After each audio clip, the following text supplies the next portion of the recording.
Lembaga survei SPIN merilis hasil survei elektabilitas 3 pasangan calon presiden dan calon wakil presiden di pemilu 2024.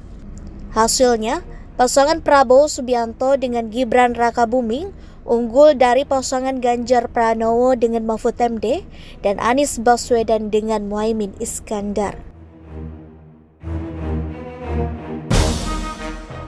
Survei digelar pada 1 hingga 10 November 2023 dengan melibatkan 2.178 responden yang dipilih secara acak di 38 provinsi. Survei dilakukan dengan wawancara secara langsung dengan bantuan kuesioner. Adapun margin of error survei yakni kurang lebih 2,1%. Tingkat kepercayaan survei tercatat 95%. Lembaga survei SPIN menanyakan kepada para responden terkait Capres dan Cawapres. Seandainya pemilu serentak dilaksanakan hari ini, siapakah dari 3 calon presiden berikut ini yang akan Anda pilih? Responden pun mayoritas memilih pasangan Prabowo dan Gibran. Berikut hasilnya. Prabowo dan Gibran 43%. Ganjar dan Mahfud 26,1%, Anies dan Imin 22,7%. Direktur SPIN Igor Dirgantara menyoroti secara khusus elektabilitas Ganjar dan Mahfud yang justru stagnan.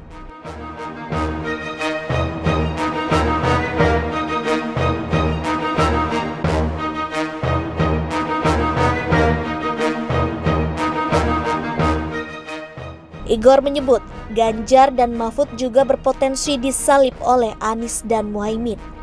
Menurutnya, elektabilitas kedua paslon ini hanya terpaut sedikit. Dari bulan Januari hingga saat ini November, tapi kami mengambil 3 data terakhir, 3 periode survei terakhir di September, Oktober, dan November 2023. Dan di saat September maupun Oktober, walaupun belum ada penetapan calon, tapi survei kita kerjakan dengan melakukan simulasi pasangan calon. Sehingga terlihat di bulan September ada 3 pasangan capres yang kita uji. Saat itu Pak Prabowo di angka 39,3. Kemudian di Oktober 2023 ada sedikit penurunan di angka 36,8%. Kemudian sekarang naik di angka 40,3% pasca penetapan pasangan calon.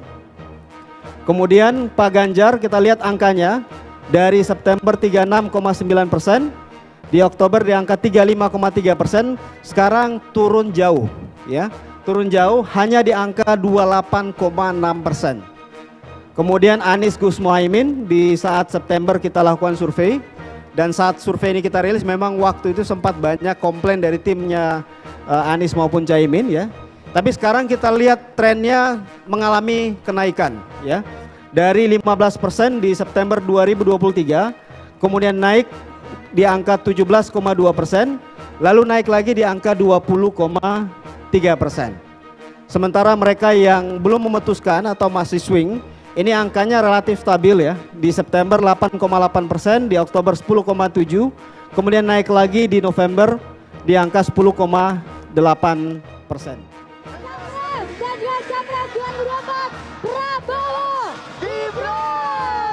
Pada pemilu 2024 nanti. Bagaimana? Enggak salah pilihan aku? Paten enggak? Paten enggak wakil presiden kita?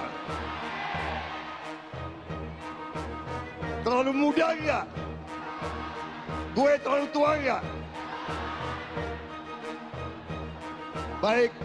Terima kasih saudara-saudara sekalian. Saya tidak akan memotong proses pencalonan Pak Prabowo dan proses kampanye Pak Prabowo. Dan komitmen itu saya pegang. Siapapun yang bertemu dengan saya, mendiskusikan soal ini, selalu saya katakan bahwa saya memiliki komitmen dengan Pak Prabowo. Tidak ada yang tahu kecuali saya dan Pak Prabowo. Disebutkan itu Anda mengkhianati Pak Prabowo, karena tadi Anda menyebutkan selama Pak Prabowo ada dalam pencalonan, kurang lebih gitu Anda tidak akan intercept.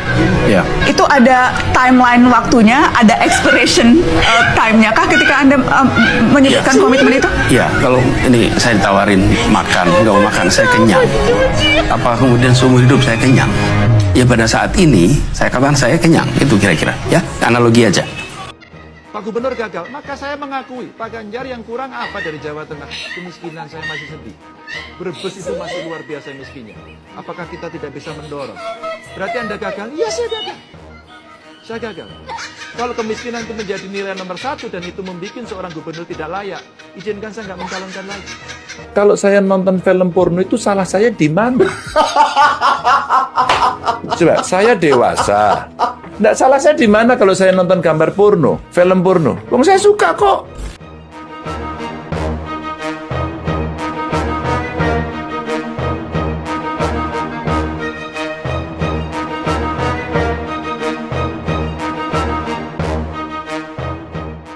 Orang yang masuk ke kekuasaan itu menjadi iblis. Dia yang goblok. Kapan saya bilang begitu? Mumpung ada di sini saya puaskan sekarang. Saya mengatakan begini. Malaikat pun kalau masuk ke dalam sistem kita jadi iblis. Wah.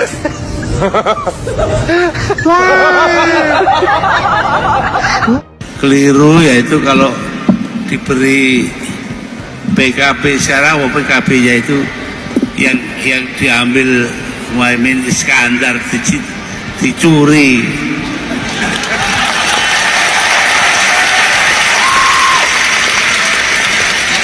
Dicuri dengan bantuan pemerintah. Larangan penggunaan foto, gambar, suara Gus Dur oleh PKB yang masih dipimpin Caimin. Karena ada surat dari Gus Dur yang memerintahkan Caimin untuk tidak boleh menggunakan itu. Jadi ini wasiat dari Gus Dur sendiri. Nah,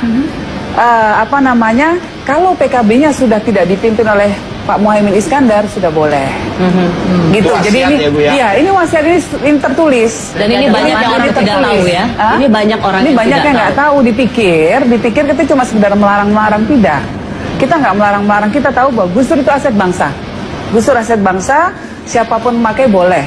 Tetapi kecuali yang tidak diperbolehkan oleh Gus Dur sendiri melalui surat beliau.